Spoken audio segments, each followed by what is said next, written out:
friends. Myself, Veena Shikhare. I would still urge each and every one of you to keep that small flame of hope burning in your hearts always. I was married at the age of 25. There were two reasons for me to get married. One was love, of course, and the second was because I had a very deep desire of becoming a mother. And so, 3 months after my marriage, I got this magical, the most beautiful, the most mesmerizing news of my life that I was pregnant. You can't imagine the joy, the happiness that I was feeling inside my heart. It was really magical, and I was all prepared to welcome this bundle of joy into my life. 3 months after that, I still remember the date, 4th of December 2007. My whole world turned upside down. I suddenly developed a fever, a temperature of around 102, which is actually a very bad sign if you are pregnant. My mother took me to my gynac. There the gynac told me that some tests need to be done, and then after further diagnosis, she would predict what is to be done next. The tests were conducted.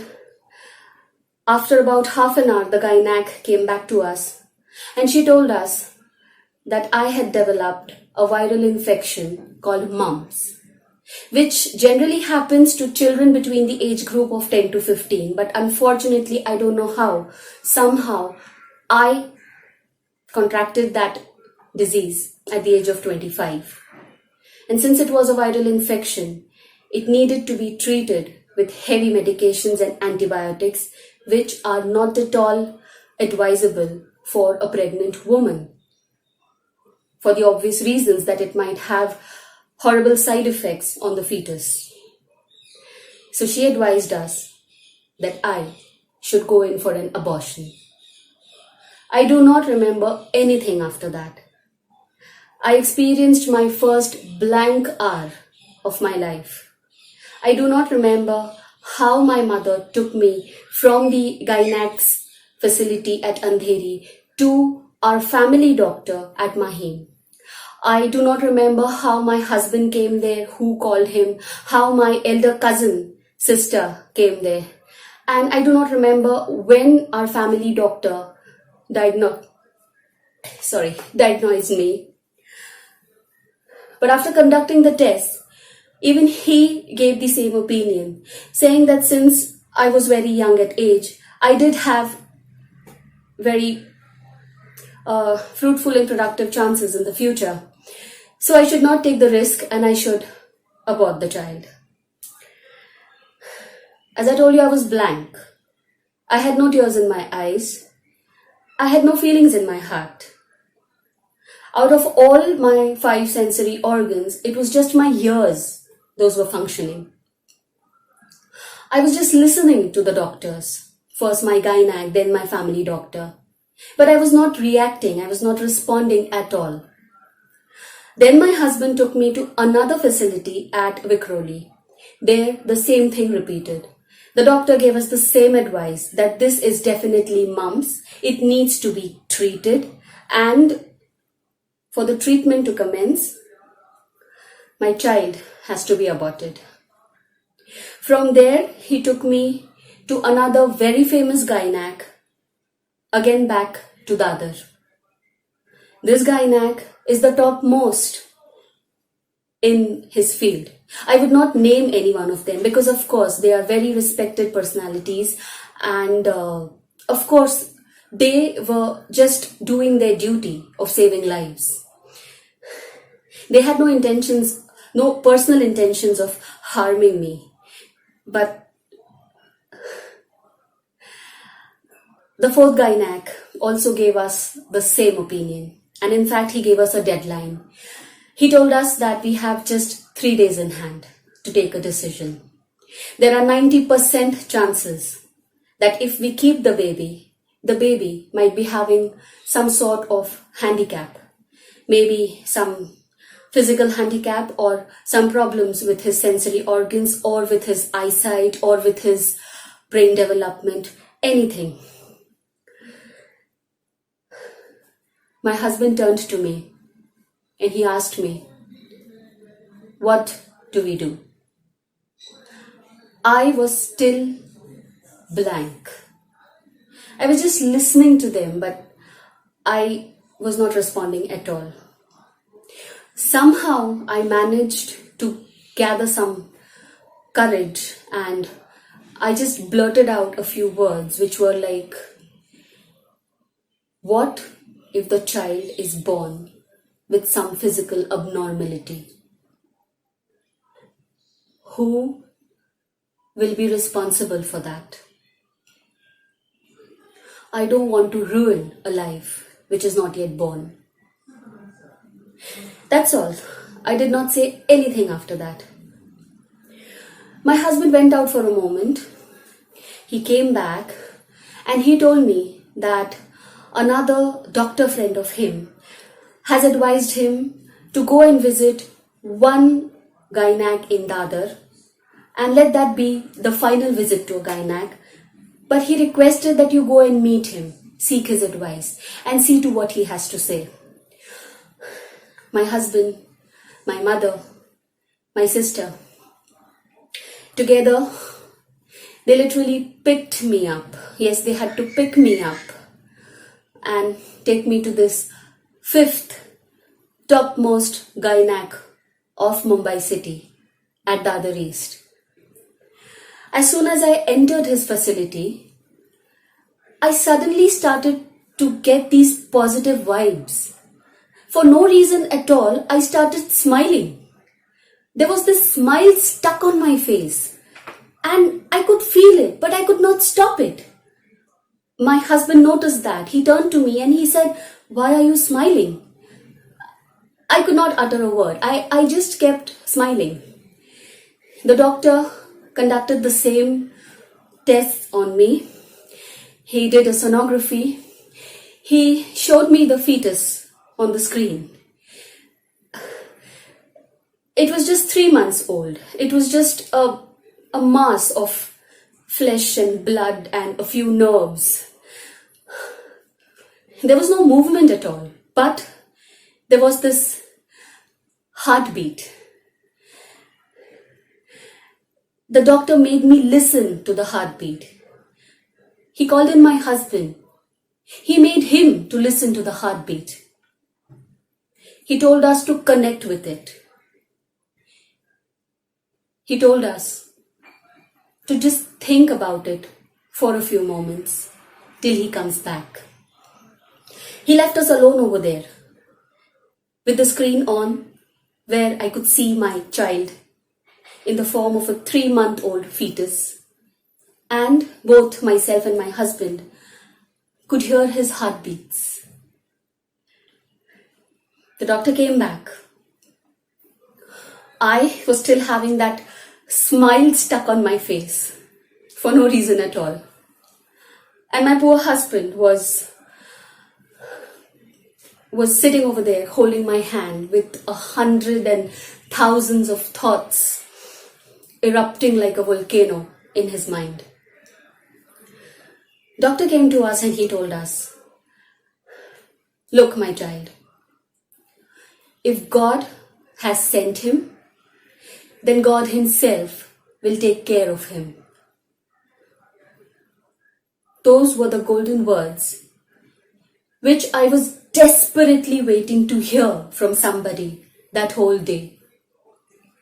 In that one day, not even one whole day, in those 10 hours of a single day, 5 topmost gynacs of this city had diagnosed me, and 4 out of them had advised me to abort my child. But this 5th doctor, he told me that I should continue with the pregnancy. I guess my husband was also waiting to hear something like that. Because deep within his heart, even he was all positive about the situation. He held me tight in his arms and he told me, please, we need to keep this child. Do not worry. God forbids, unfortunately, if he is born with any birth defects, I will take care of him. You will be free to go your way. I will not stop you. But please, we will keep this child. Those words from the doctor, that confidence given by my husband, the love and trust and faith which I could see in the eyes of my mother and my sister was enough for me to take my decision. I made a hurried call to my mother-in-law because she was not able to come all the way there to be with me. I spoke to her over the phone. I told her whatever happened since morning. She was very calm throughout the conversation, and at the end, even she said just 3 words. Veena, kahi honar nahi. Kahi honar nahi, which means nothing will happen. Go ahead with the child. And that's what I did. I went back to my gynac. I told her that I am ready to take the risk and I want to keep this child. She said, okay, if that's what you want, that's what you will get. And I will try my best to give you the best possible treatment without affecting your child. And believe me, my gynac along with the entire hospital staff, they literally sat beside me day in, day out for the next 15 days to get me cured of this viral infection. I could not take any medicines, any antibiotics for that. But somehow they tried to stabilize my condition. And of course, during all this, we had also consulted our spiritual guru. We call him Madsz. I know there are many of you who are not believers, who might not believe in God, who might not be believing in spirituality and gurus, but I do. I do. My family does. And my guru, he gave me a vibhuti and he told me to just hold that in my hand as many times as possible whenever I am depressed, whenever I am scared, and to apply it on my forehead and to just keep chanting prayers, chanting mantras, chanting the name of whichever God or deity I wish to. And that's what I kept doing day in, day out, every moment, every hour in the next following 7 months. There were many incidences which happened, big and small, but my trust, my faith, my belief was not shaken at all. Then arrived the day, 14th of May 2008. I had gone to the hospital for a regular checkup. My gynac told me, Veena, you are already due. I said, no, I do not feel any pain.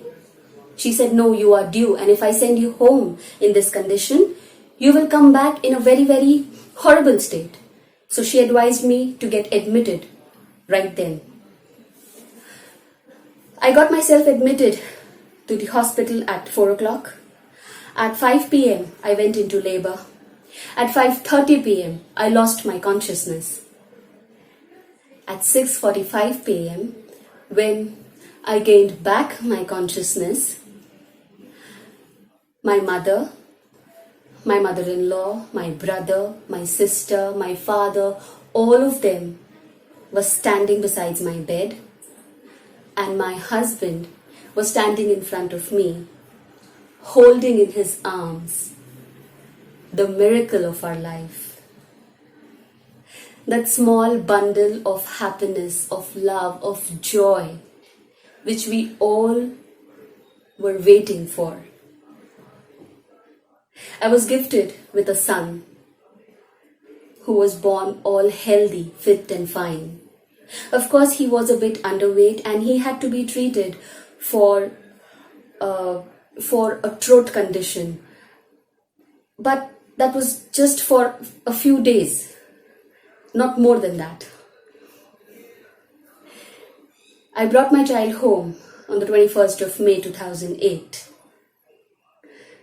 And this was my biggest encounter with a very depressing situation, but a situation which we all had together fought with this little, small, tiny little flame of hope which was burning in our hearts.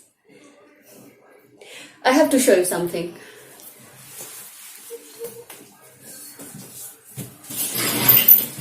आरो इकडे ये इकडे ये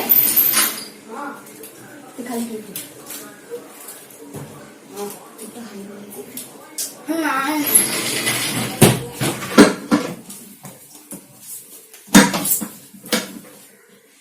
Come, sit over here. Can you see him? Say hi. Hi. Hi. This is my miracle boy.